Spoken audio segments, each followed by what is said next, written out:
récemment en France. Ah oui. mbokk yi jërë ngeen jëf seen ànd ak télévision Futur Média ñu am mbégte teewaat fii ànd ak yéen ci soir d'info am mbégte ànd ceeg Bayla Alpha Gueye. Alpha Bayla Gueye. Alpha bi moo jiitu. waaw Alpha moo jiitu. waaw léeg-léeg damay dégg gars yi jiital Bayla. waaw boobu nag Tanor moom moo ko moomoon parce que moom moo ma doon wooyee Bayla donc après mu mujjee. voilà exactement. léegi Bayla bi laa gën a jàpp kon Alpha. Bayla Gueye yow yaay directeur OFOR. bokk tamit ci parti socialiste majorité présidentielle déjà ñu waxtaanee ndox mi ak OFOR bi nga yor OFOR ban xeeti ndox la yor. OFOR ñu ngi ko créé en 2014. ci benn réforme boo xam ni président Macky Sall moo ko engagé woon. mu nekk réforme boo xam ni dafa ñëw. pour réorganiser l'hydraulique rurale. donc si nañu créé OFOR. pour jox ko tout ce qui est ouvrage hydraulique en milieu rural. maanaam. waaw c'est-à-dire que ñun li SONES di def en milieu urbain. ñun moom la ñuy def en milieu rural. waaw ñun kaw gi ni ñuy wax waaw ci kaw gi voilà ci kaw gi. donc ndoxu kaw gi ndoxu kaw gi ñun ñoo yore forage yi ñoo yore château d'eau yi ñoom ñooy def adduction d'eau yi. ñun ñoo ko yore yëpp. donc on a aujourd'hui un parc de 2150 forages. am nañu ay unité de potabilisation am nañ ci ay 60aine. ba pare nag ñun ñoo war a wéyal ndox bi ba mu egg. lan mooy unité de potable mooy yooyu moom ay unité la bokkul ak forage bi xam nga forage bi da ngay dem ci nappe souterraine bi. nga pomper. génne distribuer. teg ko ci château d'eau bi après wéyal. maintenant unité yi moom. en général même dañ koy def au bord du fleuve. dañuy dem manque ndox bi. traité ko. ba pare doog ko dugal ci réseau bi. loolu moom mooy différence bi. donc bi ñu créé OFOR nag dans la foulée.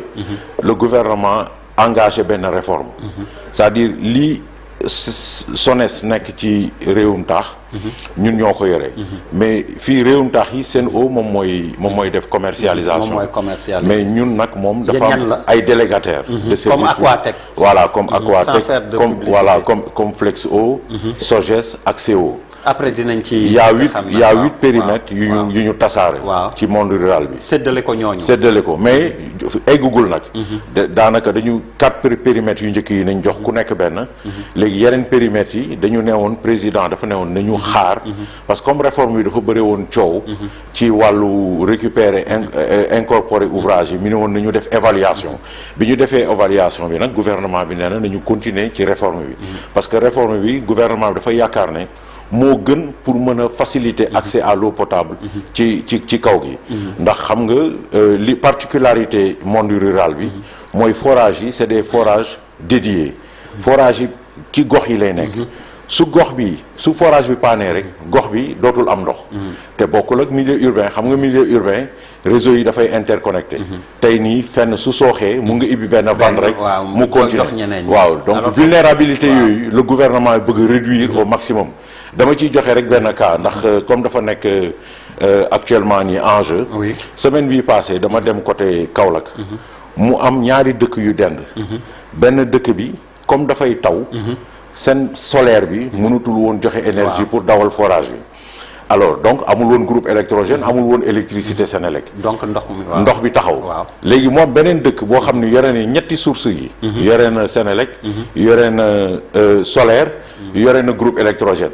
ñu dem foofu pour àbb leen groupe électrogène bi pour yóbbu ko fële pour assurer continuité service bi mais délégataire bi mu demee village yooyu dañu bañ gis nga looloo tax moo tax ñuy wax ne te pourtant suñu centraliser woon ouvrage yëpp mu am benn société bu ko yore dina mën a animer en fait périmètre bi de sorte à ce que service bi dinañu assurer continuité. balaa ñuy wax ci ndoxu Touba bi yaa ko tudd Aquatec li ñu ko doon jàmbat Mboro. pour donner benn misaal rek. bëri na lool. est-ce que saafara na ci diggante bi. amoon na ay jamono woo nañ ñu fi du. ñi ngi ci xam nga ñi ngi évaluer réforme bi. ci li ñuy wax taux d'incorporation. parce que bi ñuy joxee ouvrage yi société yooyu. sociétés yi am na ñu récupérer ouvrage yi. par exemple ki nekk Tambacounda. récupérer na ouvrage yi à hauteur de 80%. CO ki nekk NDP Notto Diossman Palmarin récupéré na ouvrage yi à hauteur de 100%. donc Thiès Diourbel mooy fi Aquatec nekk foofu nag moom ñoom ils sont en deçà de la moyenne. parce que dafa am ay résistance mais ñi ngi continuer di wéy liggéey bi ndax daaw Aquatec jot na incorporé 21 sites. Donc ça veut dire que mi ngi continuer. waaw beneen coow li mooy seeraayu ndox bi. waaw ñoom dañuy jàmbat ni dafa seer tamit ci. waaw bon xam nga loolu moom il faut relativiser. parce que soo comparé ak milieu urbain. xam nga milieu urbain dafa am tranche sociale. c'est vrai que tranche sociale milieu urbain bi moo gën a compétitive. tranche sociale li prix wu ndox bi ci milieu rural. parce que prix wu ndox bi c'est fixé par arrêté ministériel à 250. soo ñëwee ci milieu urbain bi foofu c'est 202 francs. mooy tranche sociale. daanaka soo dépassé wu les 20 mètres cubes loolu ngay fay. mais nag milieu urbain bi particularité mooy soo plus ngay yéeg plus sa facture di gën a cher. donc soo xoolee moyenne prix wu milieu urbain bi 500 la. donc xam nga ne kon milieu urbain bi moo gën a cher milieu rural bi. te milieu rural bi pendant longtemps dafa nekk loo xam ni dafa amoon question wu TVA bi xam nga tey TVA soo koy facturer si sa ndox da ngay gis su fekkee da nga génn tranche sociale bi dañuy appliquer TVA. alors que milieu rural bi moom arrêté bi c'était resté muet sur l'application de la TVA yàlla dimbali nañu grâce à l'implication du ministre de l'eau et de l'assainissement ñu mën a am yàggul loolu il y a 2 mois ñu mën a am benn arrêté ministère des finances bu prononcé wu sur la question de la TVA sur les factures en milieu rural léegi loolu de peut féete na boor mais nag soo xoolee globalement ndox bi ci àll bi la gën a moins chéré que en milieu urbain. alors ñu wax ci ndoxu Touba bi ak jamonoy màggal bi ñu dëgmal nit ñi fay daje yëpp et c'est un problème complexe qui revient bu ñu nee complexe ma ne comme compliqué pour ñëpp mën ndax chaque màggal ñu dégg coow problème mu ndox lan yan matukaay ngeen jël pour que problème mu ndox waaw xam nga màggal bi saa yuy egsi dafa am ay série de réunions yu ñuy def avant ñuy def réunion nationale bi nga xam ni le ministre de l'intérieur moo koy woote ministère de l'intérieur ak parties prenantes yëpp pour ñu ku nekk nga wax li nga war a def alors réunion yooyu yëpp OFOR participer na mooy les réunions préparatoires réunion préparatoire bi njëriñ bi mooy chaque fois dañuy def diagnostic xool daaw fan nañu sooxe woon ñu jéem a tëgg benn plan d'action pour corriger bon daaw amoon nañu ay jafe-jafe par exemple Daaru Xuddus du ma dugg ci détails yi mais li gënoon indi jafe-jafe yi sax lu ko indi c'est que dafa amoon benn concert u état bi bu doon liggéey mu toj suñu benn tuyau foofu noonu am na yeneen zone yoo xam ni aussi amoon na tension ci loolu nag nañu tëgg benn plan d'action bi année bi ñu tënk ko ci 5 points 5 poñ bi ci njëkk mooy chaque année dañuy yokk production bi daaw par exemple bi ñuy def màggalu daaw ñi ngi jóge woon 111 000 mètres cubes def ñetti forage bu Ndiisoo bi bu Daaru Karim ak bu Touba Njaareem nañu def daaw yu bees yooyu bi ñu ko defee jël na volumétrie bi yóbbu ko à 125 000 mètres cubes daaw moom nañu defee màggal bi année bi ñi ni dañuy yokkaat production bi donc ñu def ñeenti forage 125 000 mètres cubes dina doy jour waaw par jour waaw loolu normalement war na baax waaw war na baax bon maintenant waaw par jour léegi année bi ñu defee saytu bi ñu ni il faut que ñu yokkaat production bi ñu yokk production bi yokk ñeenti forage def benn forage ci hôpital bi hôpital Matlaboul Fawzeyni forage bu am solo parce que 200 mètres cubes lay génne par heure ñu defaat beneen forage Ngaabu def benn forage Daaru Xuddus fi ñu amoon problème yi noonu ak def beneen 4e forage boo xam ni ñu ngi ko def je crois Boborel forage yooyu yëpp soo ko cumulé dina indi encore apport additionnel boo xam ni dina nekk 14 000 mètres cubes xam nga 14 000 mètres cubes soo ko fekkee ci 125 000 mètres cubes yi dina ko yóbbu presque 140 000 mètres cubes donc muy 140 millions de litres loolu yàlla dimbali nañu ba forage yëpp pare na bi ñu defee visite bi semaine dernière ànd ak gouverneur bi après ànd ak ministre bi on a vu que forage yëpp daanaka léegi mise en service bi rek moo ci des sànq bi may ñëw ñi ngi may wax ne Sénélec ñi ngi doon indi électricité bi pour sécuriser en fait énergie bi donc production bi moom année bi yokk nañu encore 14 000 mètres cubes loolu mu nekk benn gi deuxième poñ bi mooy si wàllu stockage OFOR dafa am ay réservoir foofu yu mu teg am na ñaari réservoir yu mag yoo xam ni bu nekk 6 000 mètres cubes la benn bi mi ngi ci route de Njurul benn bi mi ngi nekk Tindodi mu am yeneen encore ñaari réservoir yoo xam ni benn bi Daaru Karim la nekk ak Daaru Tanzil boobu bu ci nekk 2000 mètres cubes la ak benn réservoir bu nekk Ndaam boo xam ni 800 mètres cubes la. réservoir boobu ay oto ñoo ci kii wala. waaw dañuy dem charger ko. waaw dañuy dem charger ko mais mun na dugg ci réseau bi. mun nañ ko dugg waaw dañ ko interconnecté ci réseau bi réservoir yooyu apport bi muy indi 5700 mètres cubes la xam nga dañ koy boole ci lële. réservoir yëpp nettoyé nañ ko defar ko ba mu baax ñu chargé ko ndox ba pare tëj nañ ko fu ñu waxtu bi ñu toll nii. ci wàllu stockage toujours daaw dañu def benn manœuvre boo xam ni ça nous a beaucoup aidé. mooy dañuy identifier château d'eau yi gën a mag biir Touba. mooy ay F1 yi nga xam ay 1000 mètres cubes la.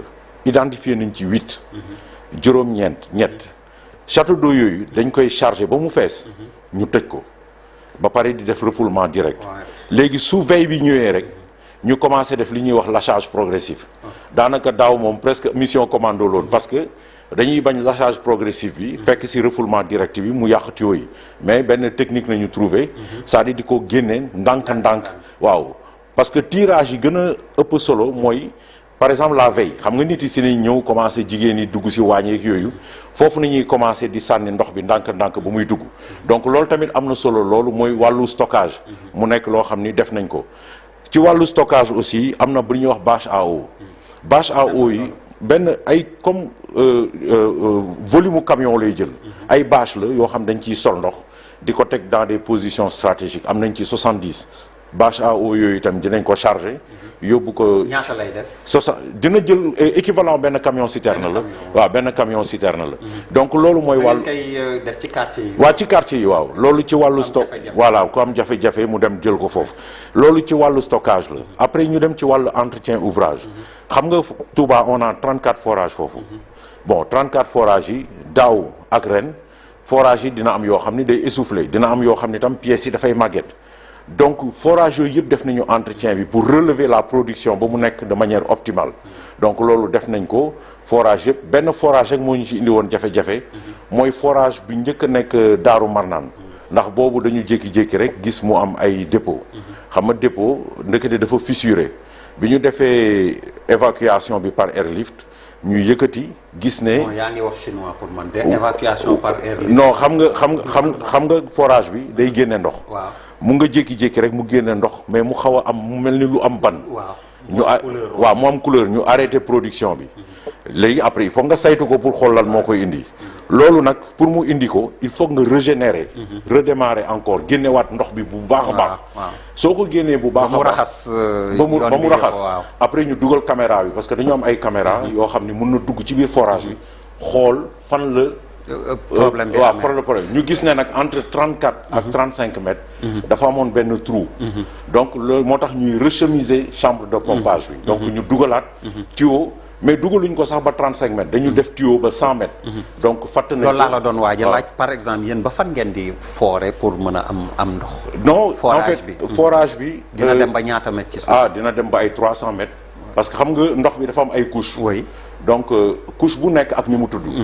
par exemple am na eau yoo xam ni am na y a des nappes affleurantes mooy nappes yi nekk ci kaw waaw yooyu sax moom parce que du bénéficier du filtre mais plus ngay dem plus ndox bi di gën a am doole di gën a baax donc ñun ci maestricien bi nañuy dem foofu moom mooy à 300 mètres foofu nañuy sëgg di commencer pomper waaw recommandation yooyu nañ jot donc forage boobu yàlla dimbali nañu ba ñu récupérer ko dugal ko te boobu forage bu stratégique la parce que Kër Xaadimu Rasul moom moo koy alimenter ba pare mooy alimenter aussi côté yi nekk côté mosquée bi yooyu yëpp donc reprendre nañ ko ba aujourd'hui yàlla may nañ ci ndam leneen li ci des mooy ci wàllu réseau parce que Touba dafay màgg saa su ne tey nii soo xoolee sax bi ñuy def cartographie bi passé daanaka dafa ceinturer léegi Mbacké léegi chaque année dañuy prévoir extension de réseau donc aujourd'hui on a année bi def nañ 32 kilomètres 10 kilomètres yi ñu def ko autour des forages yu bees yi li ci des ñu yóbbu ko ci quartier yi pour mu yóbbu ndox bi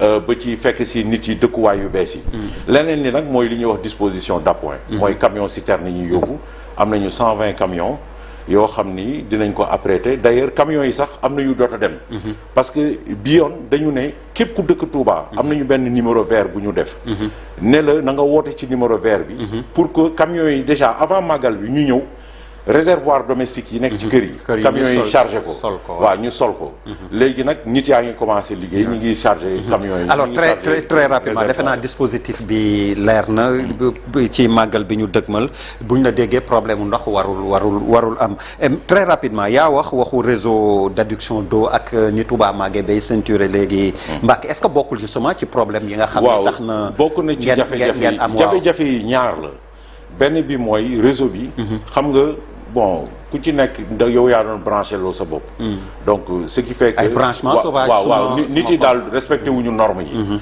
donc yooyu xam nga dafay indi des fois ay fuite ba pare réservoir yi nit yi di def seen kër des fois dafay am infiltration parce que xam nga même réservoir u kër doo ñëw rek di ko def nii rek def ciment nii rek dem parce que dafay infiltrer am na ñoo xam ni ñi ci gën a tànne sax dañuy def carreau mais da nga ko war a def ak suivant les normes nga xam ndox bi su duggee dafay des même carreau boo ko defee non mun na am infiltration donc loolu moo tax OFOR d'ailleurs jël na dogu na pour que at bi su rombee def nañu ay TDR pour def l'audit du réseau à Touba dinañu saytuwaat réseau bi yëpp mais fi ñuy gën a soupçonné mooy partie yi nga xam ni moo gën a yàgg mooy forage yu njëkk yi mooy F1 bu bàyyi laxaat bi xam nga yooyu ay forage yu yàgg réseau yi nga xam ni moom nañ ci toftaloon yu réseau yooyu nit ñi njëkk a commencé waaw parce que yooyu nañu ñuy gën a soupçonné alors dernière question ci chapitre bi pour ñu mën a wax tuuti ci politique ndax faaw ñu laal fa tuuti Touba naka la ñuy def ba ndox mu neex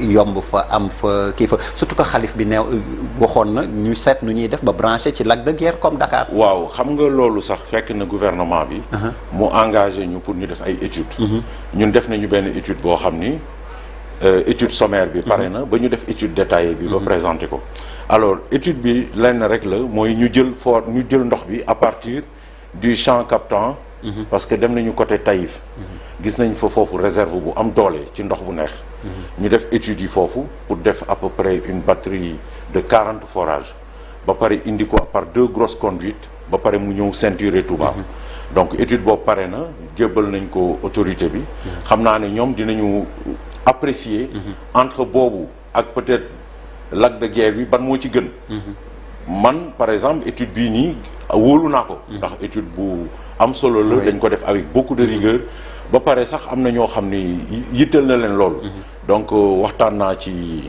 plusieurs fois ak kilifa yi mais man ñun étude boobu nañu def donc maintenant nag loolu li ci des wàllu gouvernement bi mooy wéyal waxtaan yooyu ak kilifa Touba yi alors ci gouvernement bi ngeen bokk maa ngi jéggalu ñi ma jàngal sesti ndax maa ngi dinaa def loo xam ni dañ koy tere ci métier mi question benn par benn la mais temps bi daf ñoo xoj alors dama lay tënkal ci wàllu politique parti socialiste yéen a ngi bokk Benno Bokk Yaakaar lan mooy seen ëllëg suñu jàppee ci biir coalition bi bu ñu jàppee tamit ni ñi ngi dégg ni 2024 da ngeen bëgg a am candidat et puis rajeunissement biir parti socialiste fu ngeen ci tollu instance yi renouvellement soo xoolee donc en gros laa la ko defal xam nga PS on a géré ce pays quand même pendant 40 ans après ñu nekk dans l'opposition contre Ablaye Wade 12 ans ferme collaboré wuñu benn yoon ak moom biñ ci jógee Macky Sall ñëw ñu ànd ak moom di liggéey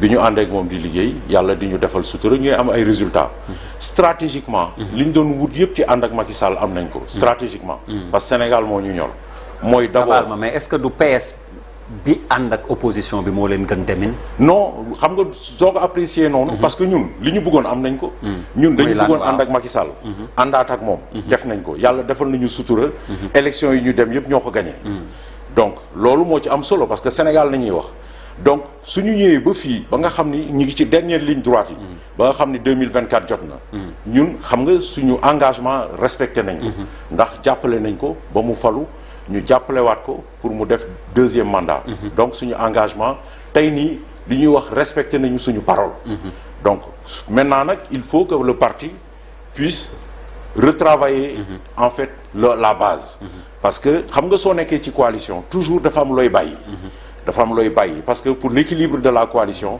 dafa am loo xam ni il faut nga bàyyi ko donc tey waxtu bi ñuy toll nii man maay coordonnateur des cadres du parti socialiste. maay coordonnateur des cadres de Benno. mais man su may def communiqué je le fais au nom des cadres de Benno. donc xam nga la voix des cadres de PS ne sera plus audible. donc chaque fois dafa am looy bàyyi. mais li ci am solo mooy. ñu reprendre nos couleurs. te yaakaar naa ne man mii nga xam ni nekkoon naa liste parti socialiste à la base. locale yi passé. xam naa ne PS ba léegi fi mu nekkoon mi ngi fa. maintenant li ci des nag mooy. Macky Sall man toujours damay distinguer suñu ànd ak moom ak suñu ànd même ak APR. ndax président vraiment wax dëgg yàlla moom aussi mi ngi def lu mu mën pour téye àndandoo bi. mais nag loolu dafa nekk lu ñuy waxtaanee candidature parti socialiste en 2024. ñun kan lay doon.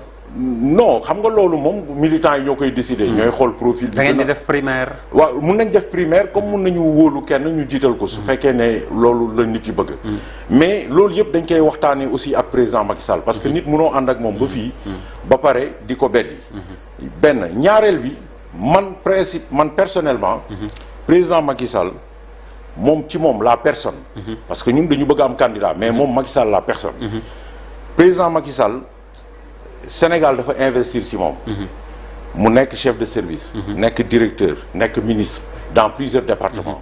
nekk premier ministre nekk président assemblée nationale nekk président de la république waxtu bi may wax ak yow nii. tey leadership am. c'est écrasant en Afrique. foo dem mi ngi fay am ndam. parce que maintenant coefficient personnel am. vraiment tey la taxaw. ce serait dommage qu'il parte en 2024. li nga wax leerul. non li ma wax leer na. li nga togg depuis sànq yëpp. yàq nga ko sama xel ndax comprendre tuma da ngeen bëgg am candidat et su ma la comprendre mooy. mais moo tax ma lay wax ne. bu doon yow par exemple troisième mandat Macky Sall am troisième mandat. non xam nga loolu président la concerné. mais man dama lay wax rek. en tant que républicain. ak démocrate.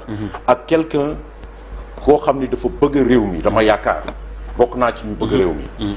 alors aujourd'hui wala nga baal ma comprendre ne ko Union africaine nga ko yéene kon booy wax waxu leadership am non papa Union africaine gis nga ko sommet G20 bi comment il a pu se présenter devant les chefs d'État du monde les décideurs on n'a pas eu de complexe là-bas mais ce qui est important Sénégal moo am solo li may wax du c'est pas politicien yenn grave attends j'ai tout compris di nga wax ci ndox mi mais bi ñu yeggee politique non xam nga dama lay wax que tey su président Macky Sall man li ma gënal mooy PS am candidat.